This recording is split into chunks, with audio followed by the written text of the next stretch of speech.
This is exhilarating. Get excited.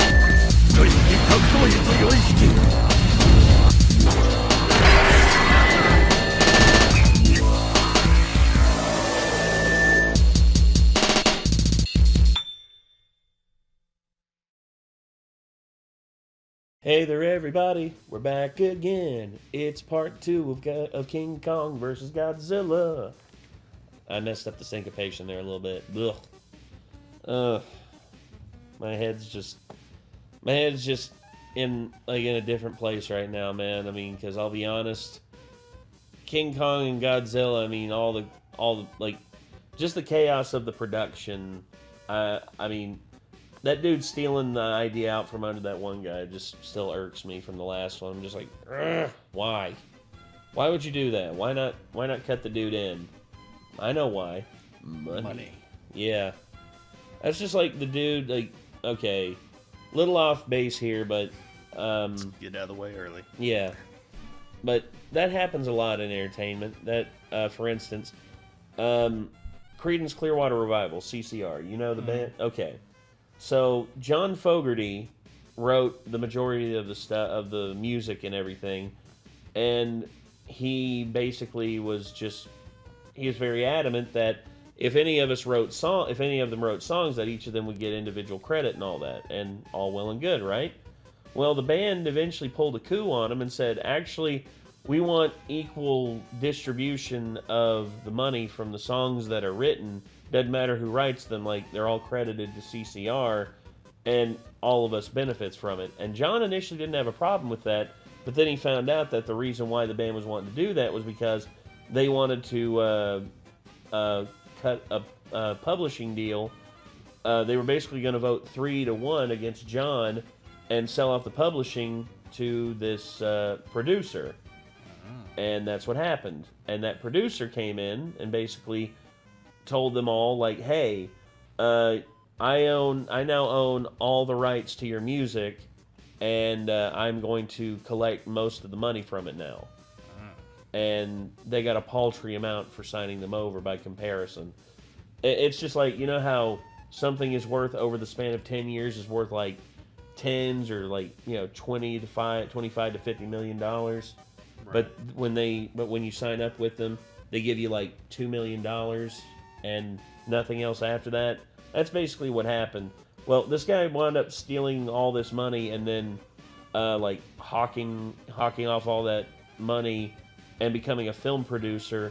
And anytime he was asked about like Creedence Clearwater Revival, he would always just like, I don't know what you're talking about. I don't know what you're talking about. I had nothing to do with that. And it actually got so bad that when John Fogerty went to write more music on his own outside of CCR, he got sued for sounding too much like himself. And literally, in court, they said, okay, we want you to play both songs back to back. So they handed John Fogerty a guitar, and he literally played both songs while on the stand as evidence. And it's just like, when does it get to the point of ridiculousness where it's just like, it doesn't make, where copyright nonsense doesn't really make sense anymore? And that's like with this, I mean, you know, King Kong and Godzilla, I mean, you'd think King Kong's been out long enough to where it's like, oh, anyone can make a King Kong movie now, right? Nope. Because of copyright law. Same thing with Godzilla. Godzilla has literally been an IP for like 70 plus years, almost 70 years now. And it's crazy the fact that you can't, or actually it is 70 years. It was 70 years last year, wasn't it? Yeah. Yeah. So yeah, and you'd think 70 years, like that's enough, like more than enough time for it to like enter public domain, but no, because of modern copyright laws, which I think are nonsense. Ugh. But anyway, enough of that tangent. Sorry about that. Got it out of the way early. Now hopefully it won't happen again. I'll try to keep my brain in check. Just, you know, it's like anytime like my brain starts to go on a tangent, I'm just gonna be like, stop it. But all right. So we watched the first part of this, Brandon's Cult Movie Reviews, King Kong vs. Godzilla Part 1. Now we're on to Part 2. Are you ready to see what the continuation of this looks like? We'll find out. I guess so. More news clips. More. Let's go. Previously on Brandon's Cult Movie Reviews.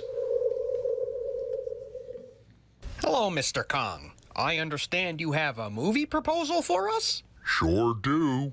It's gonna be the most titanic crossover battle the cinema's ever seen. I call it King Kong versus Little Orphan Annie. That sounds stupid.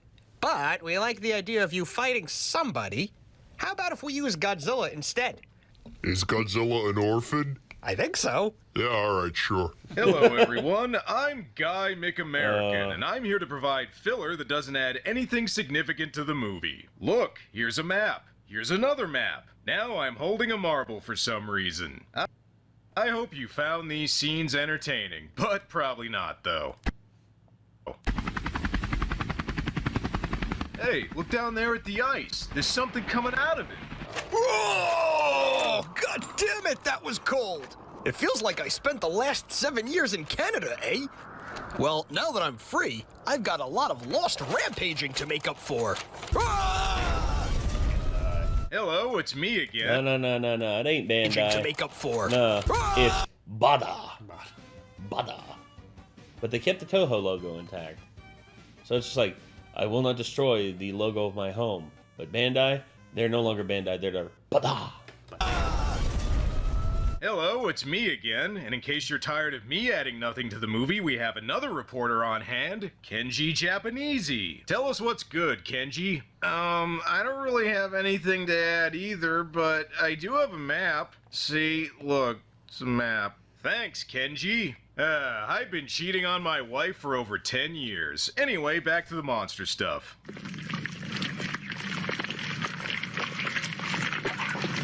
What the hell? I thought I was supposed to fight Godzilla, not sushi. Ah well, a fight's a fight, I guess. Roar! Frankenstein, help Kong fight jellyfish! Frankenstein? You're not in this movie.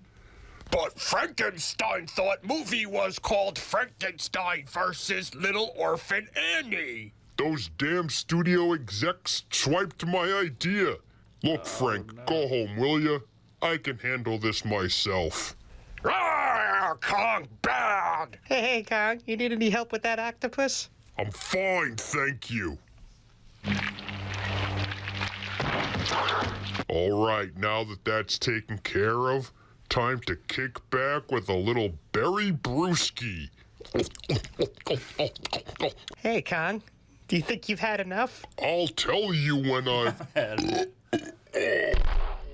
Hello, King Kong, my old friend. You're drunk on berry juice again.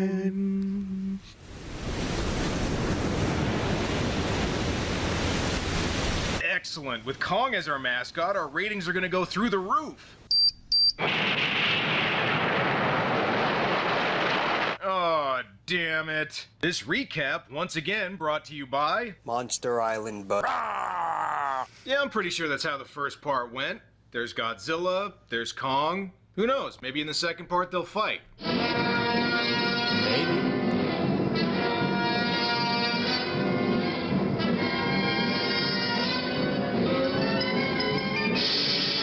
Yeah. In this case, it's King Kong 2, Electric Boogaloo. Okay, so when we last left off, our heroes were told they couldn't bring Kong into Japan, so fuck it, just blow him up. Kong is not happy about this. Not only did he almost get blown up, but that suit weighs a ton when it's wet. Oh good, the American footage is here to point at more maps. King Kong is free.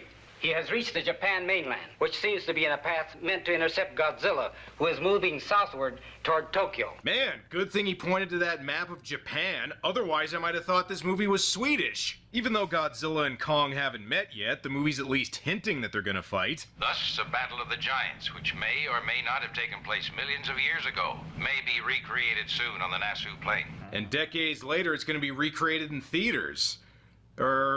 Actually, it's 2021. A lot of people are probably just gonna stream it at home. Well, it took nearly an hour, but Godzilla and Kong are finally gonna meet. Get ready for the most colossal battle the world has ever known. Put my money on Kong. What, you're not betting on Godzilla? Where's your sense of patriotism, dude? Oh yeah, there's something else I want to mention here. Most of the time, Kong is just a guy in a regular ape suit, like when he needs to grab onto stuff or the actor needs to do things with his hands. But every once in a while, they'll switch to a suit with noticeably longer arms, and I'm not really sure why. Yeah, I know. Looks like he's got 2 elbow crooks, like, you know, elbow here, elbow here. I was like, I also heard apes have long arms, but they already have the regular backflip in the suit, like unassisted. Damn. Like no wires or anything. That's impressive. suit. I don't think anyone was confused whether or not Kong's supposed to be a giant gorilla. Every time they switch to the other suit, Kong just ends up looking like Stretch Armstrong. Now, well, like I said in part 1, the original Kong didn't have any special powers, so maybe Toho tried to make him like Dalstein from Street Fighter to make this a fair fight. Okay, spamming that low shot is absolute. It's like spamming the Hadouken. If you do that, you're a jerk. Unfortunately for Kong, Godzilla has a Hadouken. How the hell is Kong gonna fight? I say Hadouken, and I need to stop watching YouTube videos so much. I think I'm starting to like connect to the wavelength that other YouTubers think on. Back. Yeet. Nice throw, dipshit. Oh, I bet Kong has no chance. Yeah, that's a pretty good assumption. Turns out Kong's subpar baseball skills are no match for Godzilla's atomic breath. Actually, before we continue, I have to do it. Because I know that's not the only time Kong's gonna throw something. So... I bet Kong has no chance. Yeah, that's a pretty good assumption. Turns out Kong's subpar baseball skills are no match for Godzilla's atomic breath. I can't tell if Kong's concerned he's on fire or wondering why his arms are suddenly so long. Suddenly my arms are so long. I don't know why.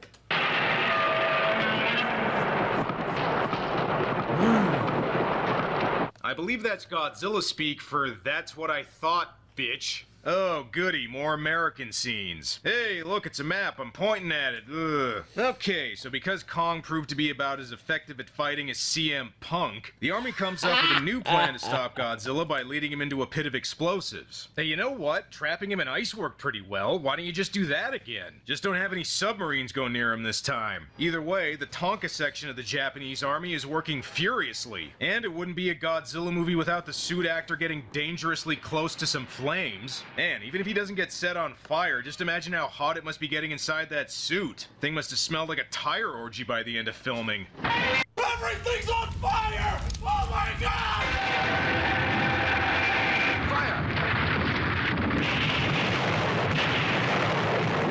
Fire! Nice try, bitches, but it'll take more than some dirt to kill me. It's okay, though. The American footage has more fucking maps for us to look at. It was observed in his attack on the train at Hokkaido that he moved away from the high-tension wires whenever possible. Oh, yeah? Well, the other movies don't seem to support that theory. You have stated that King Kong grows stronger from electricity. Yes.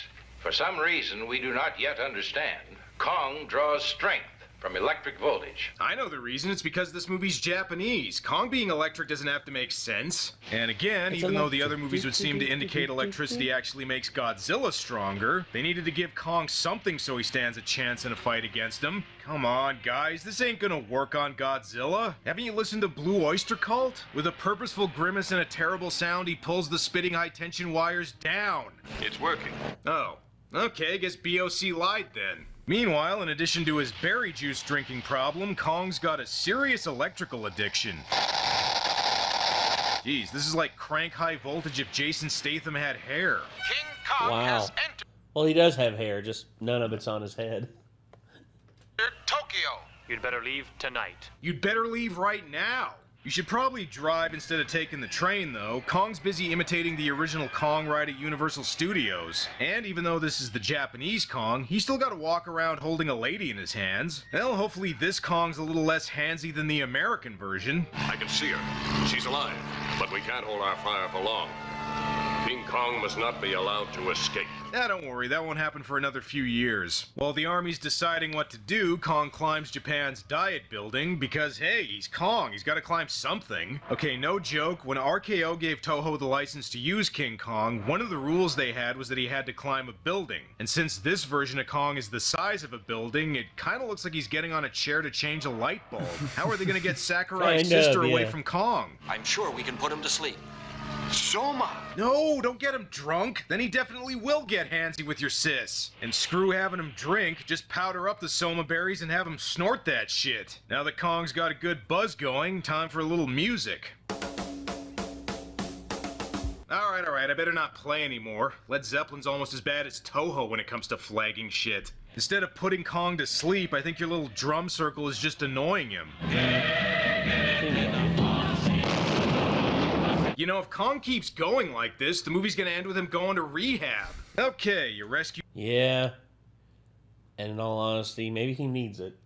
Sakurai's sister, put Kong to sleep, and discovered Godzilla's weakness that he only has in this one movie. So, looks like everything's okay. But wait a second, there's still 15 minutes left. Sir, Godzilla's at Mount Fuji. Gentlemen, our blockade cannot last forever. Our only chance is somehow to bring them together. Ah, I see what you're saying. Let them fight. There's one problem, though. You gotta find a way to transport Kong to Godzilla that won't make him puke. An airlift with balloons. Vegeta, your wire will hold Kong, won't it? Sure. Oh yeah, I forgot the one guy had a super strong wire he invented at the beginning. I was wondering when that was gonna have something to do with the rest of the movie. Sir, Operation Kong is ready. I already made a Donkey Kong reference in My gosh. Just up, and away. Part 1, but these balloons are giving me some serious Mario Kart vibes. Oh, wow, man. It feels like I'm flying. Ugh, I really gotta lay off the Soma. Okay, drop him. Ow. Thanks for the ride. Now that Kong and Godzilla have met up again, hopefully this fight won't be as one-sided. Wow. Huh. Damn. I think that might have just killed both of them. Yeah, no doubt about it. Just kidding, they're alive. Although Kong's so scared he can't remember how long his arms are supposed to be. Hopefully he's learned a little bit from his first fight. Hey, Kong actually hit Godzilla this time. Alright, well that was nice while it lasted. The American footage described Kong as a thinking animal, but he still apparently doesn't know to stay the fuck away from Godzilla's atomic breath. Are we sure Kong isn't actually the one with a brain the size of a marble? Well, I wouldn't say this is one of my favorite final battles in a Godzilla film. It is one of the most important, since this is where the Godzilla series really shifted to the over-the-top pro wrestling style battles that would dominate the rest of the original series. And despite sizing Kong up for this movie, even the Japanese version seems to be having a tough time here.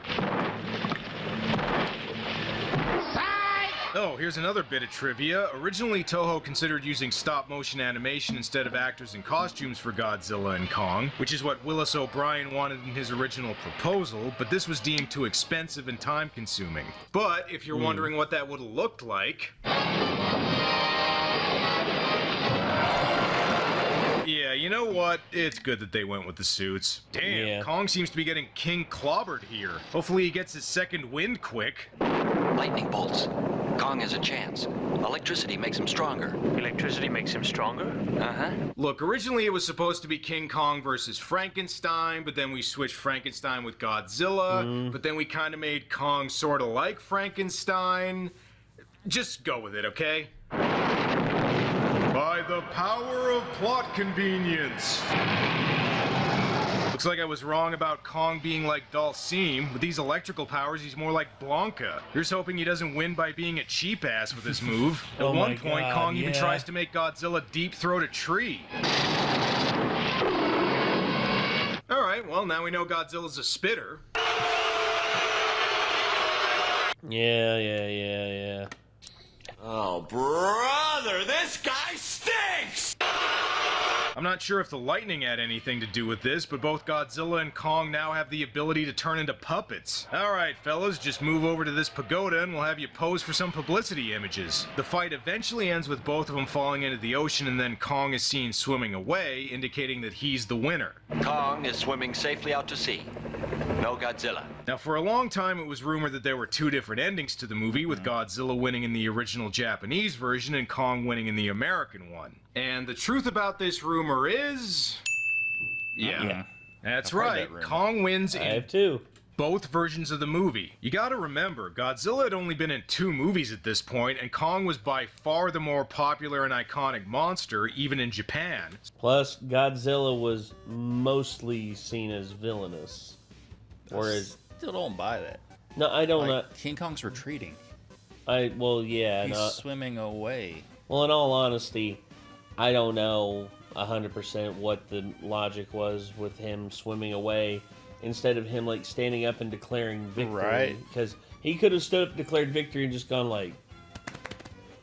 Oh! Like, done, like, a roar to, like, assert his dominance. And then it's just like, where's Godzilla? We don't know. Right. He's not on our radar anymore. But see, he's leaving because he's a loser. Because he lost. Yeah. Personally, it's just like, if Godzilla would have just like emerged from the ocean, it would have just been like, yeah, get to swimming. As a matter of fact, I could swim out there and drown your ass. Because Godzilla does have the advantage in the water. I mean, that's just a given. So it makes sense that he'd be the winner. Granted, it was supersized, stretchy arm electrical Kong, but hey, they had to make it somewhat believable he could beat Godzilla. And yes, I did just use the word believable to refer to this movie. I hope we've seen the last of them for a long time. Well, bad news, pal. You're gonna be seeing Godzilla a whole lot coming up. And with good reason, because this movie was a massive hit. In fact, measured by ticket sales, it's still the most successful Japanese Godzilla movie ever. That's awesome. Before this, the Godzilla series had been dormant for 7 years, but once Toho saw the box office numbers, they started cranking out Godzilla flicks pretty much every year from... Yeah, there's Mothra, King Ghidorah, Mothra, and, of course, you know... Destroy All Monsters? Destroy All Monsters. Or is that... Oh, yeah, there's... Maybe that's the one all the way to the Rise, Destroy All Monsters. Yeah, I think so. And then there's Mecha Godzilla. And then, where's Godzilla oh yeah, there's Gigan. Oh man.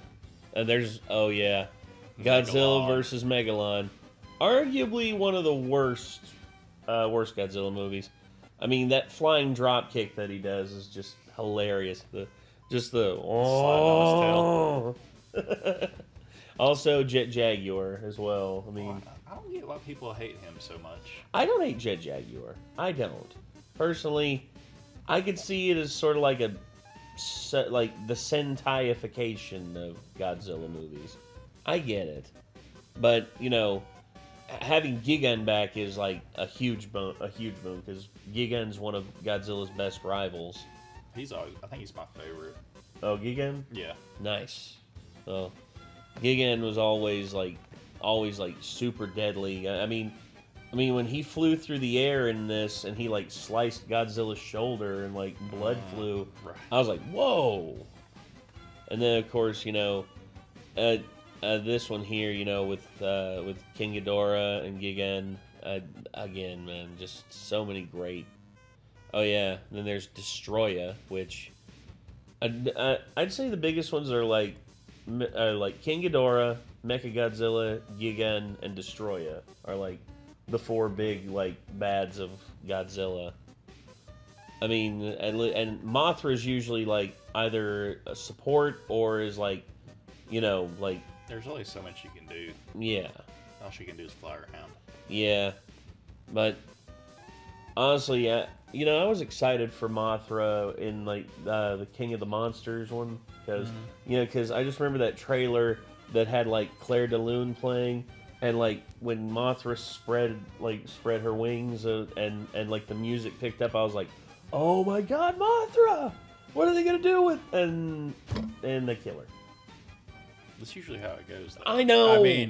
I know. Like the cycle of death and rebirth with Mothra is always a thing. Which, it is what it is. It's just, come on. At least for me, You could at least have Mothra do like a gust attack or something like that, and then fire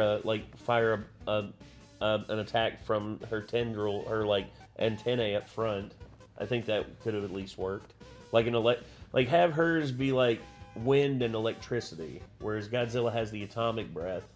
I think there's multiple ways you could give her some powers that would make her much more cool. Now, diehards know Mothra. Diehards will always know Mothra, but making her more cool for like the casuals to get into it, I think that would be a good way to make her like more impactful. But anyway, sorry. More than a decade after. It did well in America too, and to this day it remains one of the most famous Godzilla films. Because it successfully revived the Godzilla series and helped make him a household name in North America, King Kong vs. Godzilla is easily one of the most important in the whole series. But I wouldn't say it's one of my favorites. Considering it has two of the most famous monsters in movie history together, there was probably no way King Kong vs. Godzilla could ever live up to the hype. But I find the next couple movies in the series to be much more entertaining and satisfying than this one, both in terms of story and monster action. While the movie thankfully introduces both Godzilla and Kong fairly quickly, it's a while before the two of them actually meet, and the first time is so one-sided it barely even counts. Hey, Nick.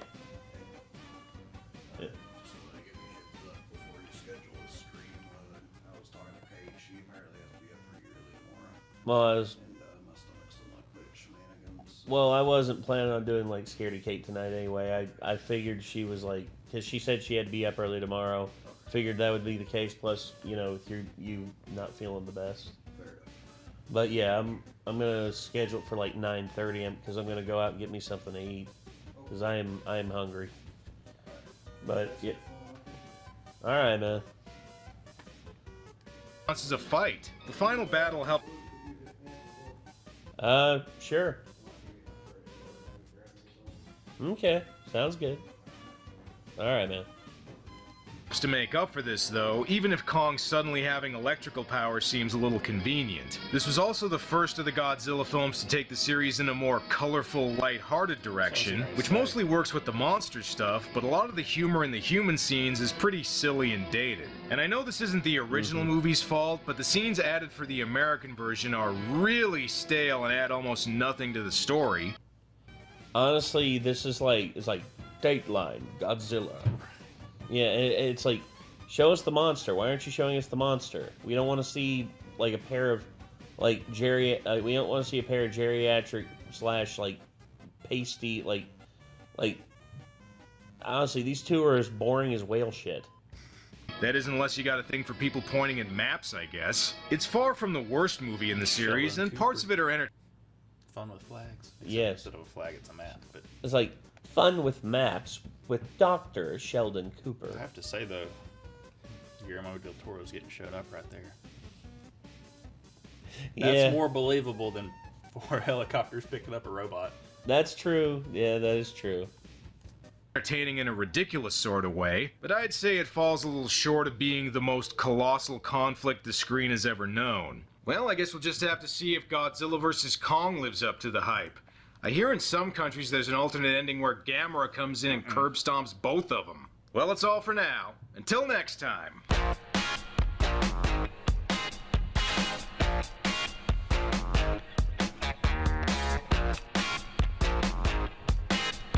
All right.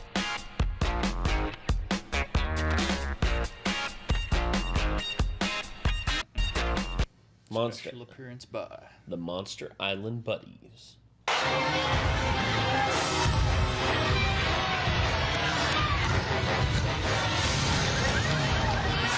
What was the name of it? Hold on.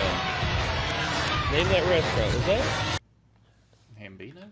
Hamb. Yeah, not hamburger, not ham, just ham. With the way this was going, I thought it was going to be a KFC.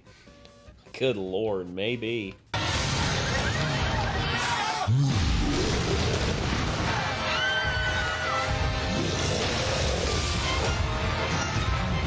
I mean, actually, if they did that, it could be misconstrued by idiots on the internet as something racist. You know why? Why? Big black gorilla hunts down fried chicken. Yeah. I don't know. We started with this, right? Yeah. The first part. And the second part's lining up. Because we watched Mr. Ballin with like the hallucinogens. And King Kong's getting trashed in this. Mm-hmm. And then in the same episode of Mr. Ballin, he's getting struck by lightning. And King Kong's getting struck by lightning. And then not only that, but we're in Japan. And they were talking about Japan and KFC earlier. Oh my God. If this leads to KFC, I'm just like, that's it. Then we've reached full synchronicity in terms of the videos we've been watching tonight. Bimbos. That's a big ass burger.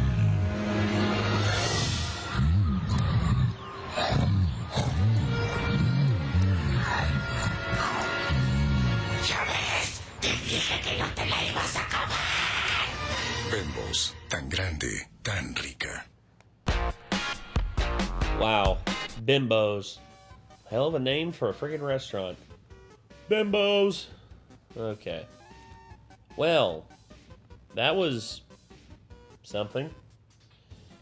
Well, honestly, I think, Godzilla versus, King Kong versus Godzilla, that's pretty interesting. Like, learning all the facts behind the scenes, and then, of course, this being what revived the Godzilla franchise overall, and made Godzilla a household name here in the States. Right. I mean, I think that's awesome. I think that's great. And honestly, that to me makes this very much a worthwhile movie to watch. Even though the pacing is weird, the comedy is off, but if I'm gonna watch this, I'm gonna watch the Japanese version, because I don't need like BS broadcasts of just being just like, and here we see on the map that Godzilla is proceeding. I don't care. Where are you gonna watch the Japanese version at? Apparently there's like ways you can watch it.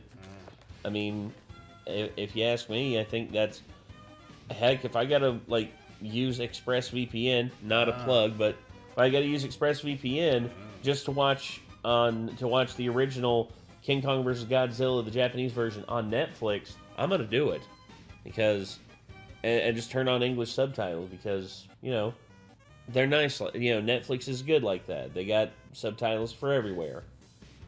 Ugh. All right, but anyway, I don't know what else to say about this except for Godzilla wins. Yes.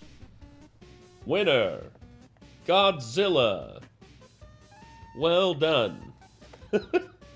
Oh gosh. So anyway, everyone, thank you all very much for tuning into this. Again, we're like this is a new one for us, and Brandon Tenold, this is a very much just like new thing. Like anytime y'all recommend a new channel, I'm always a little hesitant, but thankfully this was good. I'm glad that we got to watch this, and I'm glad that Caleb got to join me for these, because as a huge Godzilla fan, I mean, I think that this is kind of cool. I think this is kind of cool for you to be a part of this. Right. Yeah. So, again, everyone, thank you all again, and until next time, I'm Nate. And I'm Caleb. And we'll see you in the next one. Take care. Peace.